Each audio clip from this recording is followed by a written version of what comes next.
Jujutsu Kaisen is peak. That's beautiful than a motherfucker. I think many people, myself included, were curious to see how Season 2 is going to play out. The first season was one of the most popular of all time, but we ended up getting a director change, which could completely change the style of production.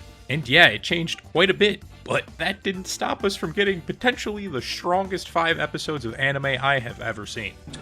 That's a 10. There's so much content about character backstories and events that shape the story in present day, but it never feels rushed or that we're focusing on a topic for too long. The best way I could describe the first section of Season 2 is shit. What do you mean by that? Because that was the only word I could find myself saying. I'd go from oh shit to shit to shit to shit. It's a beautifully crafted experience with plenty of serious and hype moments that stylistically surpasses Season 1 for me so far. Why would you say something so controversial yet so brave? I guess the first thing we can go over is the animation. It's definitely changed since the first season, and some people have called it simpler or more minimalistic. I actually agree with this, but believe that this art direction helps the show more than it hurts it. Simpler doesn't always mean worse. It's a crazy concept, I know. I think I like how the characters look more in Season 2 than 1. I'm not sure if it's better shading or background work, but the characters feel more a part of the world. There's a few instances in Season 1 where lighting felt a bit off and people seemed brighter than they should be given the time of day, setting, etc., and that produces sort of this fuzzy look. 90% of the time, I have no idea what the fuck I'm talking about. Season 2 just looks more smooth to me, and I think that can be credited to the direction change. The biggest change to animation overall has to be the camera work. Season 1 is basically all close-up shots with incredibly fluid movement, which to say is impressive would be an understatement. There's rarely any use of zoomed out shots or still frames to tell the story. I mean, hell, we got 5 fucking angles of Nobara hitting somebody with a squeaky hammer.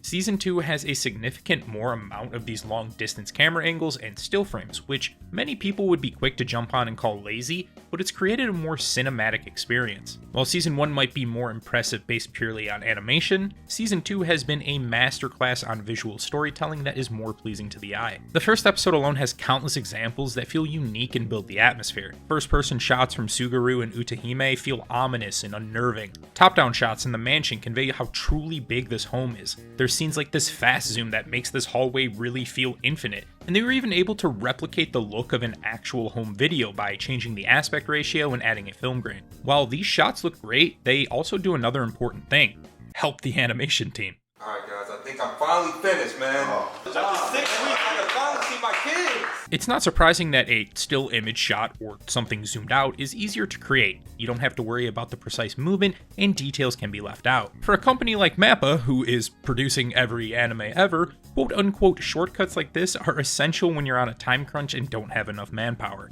But again, this doesn't mean lazy production, and I think JJK has managed to turn these into memorable scenes. Here's just a few of my favorites from the first episode. The first minute and a half or so is narrated by Suguru, and it alludes to him choosing to not be a Jujutsu sorcerer. It ends with a 3-second top-down scene of a busy sidewalk where Gojo is presented in the light, while Suguru is in the shadow. The symbolism of good versus evil is obviously there, but it's impactful without having a ton of detail. This next one, I'm sure everyone remembers, is the window shot in the infinite hallway. This is a 47-second shot where the camera never moves, and the only thing we see on screen is Utahime and Mei crossing through the frame.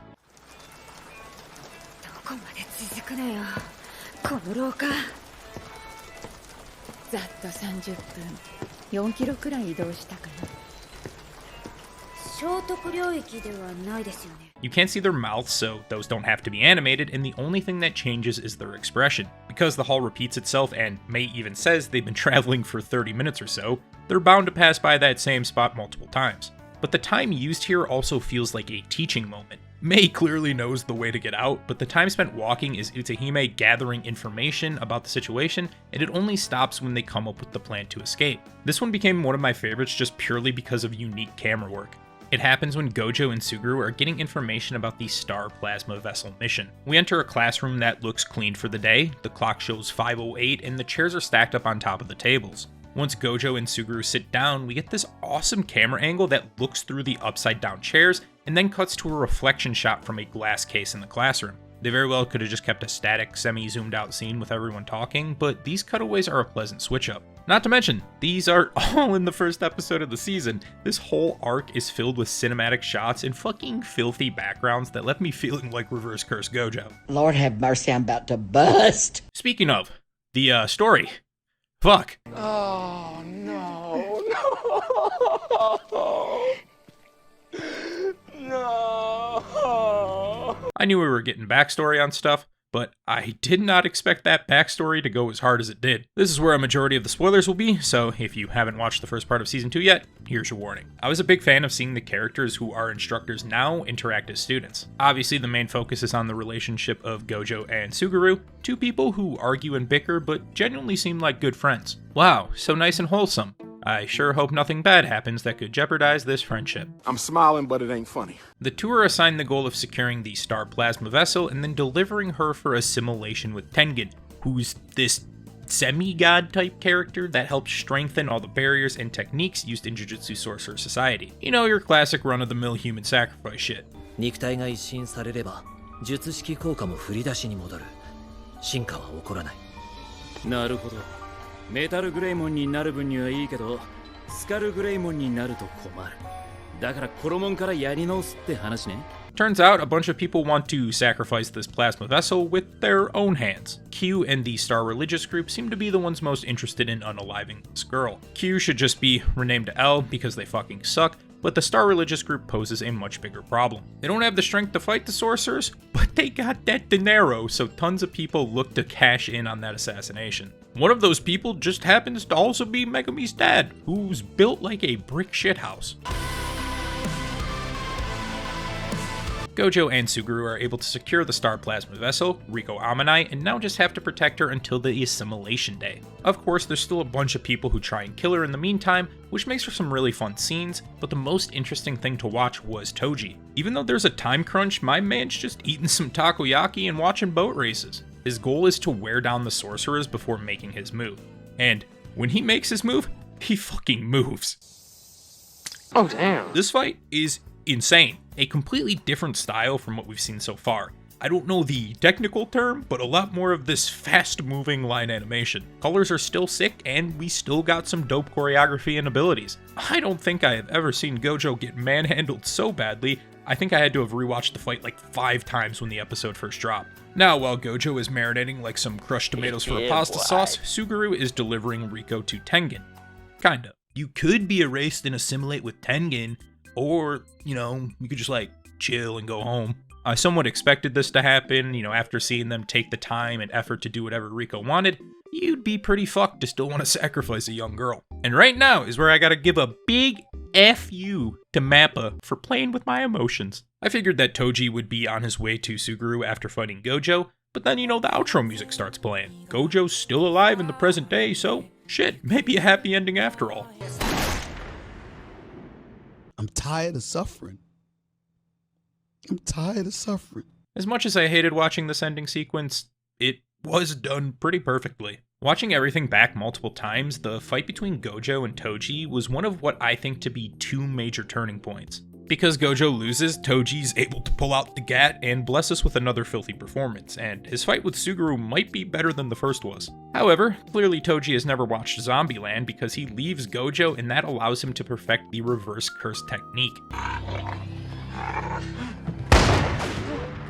I love this scene where Toji walks out of the Star Religious group building and these rays of golden light shine down on him, almost like there's a god appearing, and then it turns to a bloody Gojo just fucking standing there. Gojo is already considered the strongest before, but this was a whole nother level. We're able to see some of his new power and he drops one of the coldest lines in anime history.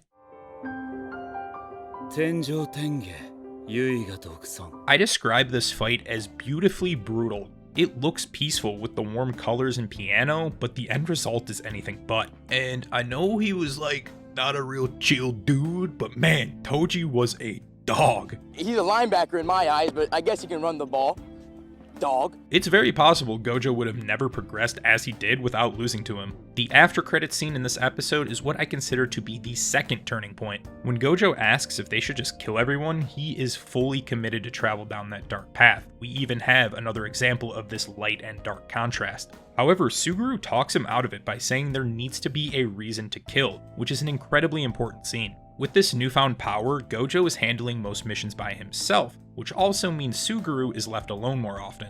You can see that being a Jujutsu sorcerer is taking a toll on him, and he looks worse and worse each day. みんなは知らない呪霊の味。吐砂物を処理した雑巾を丸飲みしているような。 This final episode was a cinematic masterpiece for Suguru battling his own thoughts and descending deeper and deeper to the point of no return. And it's sad to see that Gojo couldn't be there to save Suguru when he was at his most vulnerable, like he was able to do for him. This flashback arc is great because I don't think many people would say they dislike Suguru as a character. Sure, his methods are a bit extreme, but you can also sympathize with him, which makes for a fantastic written villain. The small scene of Gojo falling asleep in the opening song to him waking up at the end was a perfect way to bring this arc back to the present and conclude the past events. As I said in the beginning of the video, this is potentially the 5 strongest episodes of anime I have ever seen. The themes and symbolism Mappa was able to create with animation, storytelling, and music, and then convey those to our screens deserves nothing but applause. The only issue I have is that the next episode isn't for another 3 weeks, but thankfully, there's other bangers airing right now, or I might have went insane. If you had a chance to watch the first part of JJK Season 2, let me know how you felt about it in the comments. If you enjoyed this video, make sure to drop a like and subscribe. I want to give a huge shout out to the people on Patreon who support me, including Killer Bunny, Leon, Little PK, Peppy Jewel, Nicholas Gutierrez, Tech Rob, Shaky Pants, and Chupa. That's all for this time. Hope to see you here again.